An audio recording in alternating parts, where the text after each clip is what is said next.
Well, good morning and welcome to your Morning Manna. We're on day 5 and we're jumping into Mark chapter 5 because we're reading the story of the demon-possessed man. And just to catch you up in case you missed the previous Morning Mannas, essentially there's this guy, he's been tormented by demons all of his life, and he runs to Jesus and Jesus delivers him from the demons. There's 6,000 demons inside of him. And these demons, they come out of the man and they go into the pigs. And the pigs run down the bank and drown themselves in the sea. And you got to imagine all these people are watching and they go off and tell all of their friends and bring them back. And now we're going to pick up right where the story left off. This is Mark chapter 5, verse 16. This is what it says. It said, and those who had seen it, they described to them what had happened to the demon-possessed man and to the pigs. And they began to beg Jesus to depart from their region. Interesting response there. If you remember yesterday, we left off on a point where it said that these people, they were afraid. I just find it interesting that their response was to be afraid and to ask Jesus to leave. I don't know about you. I would think that they'd be happy about this, that they would rejoice. I mean, Jesus just performed a miracle. This man is no longer possessed by demons. So this is not only a favor to the guy himself, but also to the whole region, because that guy was a nuisance. He was going around deranged, cutting himself. He was a harm to himself and others. And now that problem is gone. You would think they would rejoice, but that's not their response. The response is to be afraid. The response is to ask Jesus to leave. And it just makes you wonder why. I think it boils down to two things. I think it boils down to profit and power. Let me talk about that second one, power. Just think from a political standpoint. These people have been living in this region all of their lives.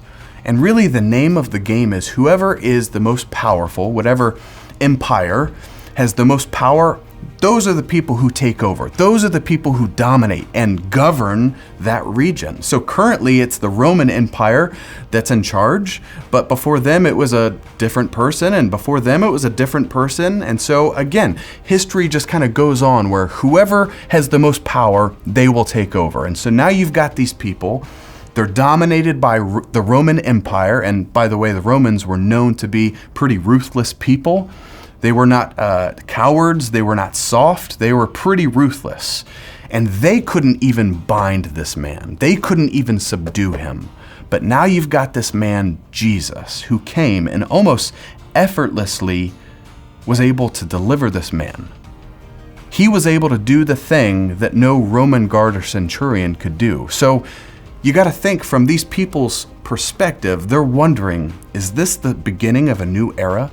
Is this the beginning of a new power that's going to come and just dominate the region? And so I'm sure there's a little bit of them that's afraid for that reason. What's interesting, a little bit of irony here, is that Jesus wasn't coming to dominate the way that the Romans did, but he was coming to take over. He was coming because it's a new era.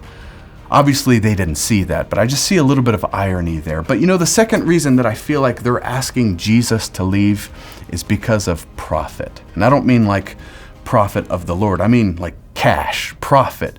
You know, those pigs that just drowned themselves, that was their livelihood.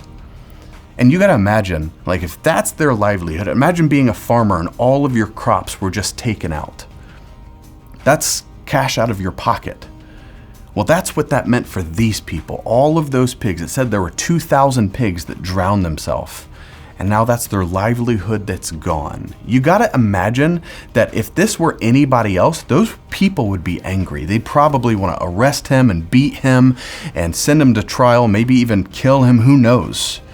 So in some ways you could say, all right, the people asking Jesus to leave, maybe that was a sign of generosity. Maybe that was them saying, hey, we're not going to do anything bad to you. We just want you to leave. Or maybe they were just missing it altogether. Maybe they were missing the fact that they have the Savior in front of them.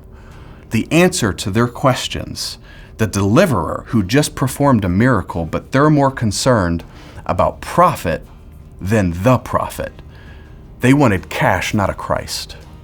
I think that all comes down to the idea of idolatry. Anytime we treat something higher than God, maybe it's a person, maybe it's fame, maybe it's money, maybe it's a hobby, whatever the case might be. But anytime we value something higher than God, that is idolatry. That's what's going on with these people. So it begs the question of us, is there anything that's trying to distract us from Jesus? Is there anything in our lives that, if we're not careful, could easily turn into idolatry? Or maybe we find ourselves in that place now.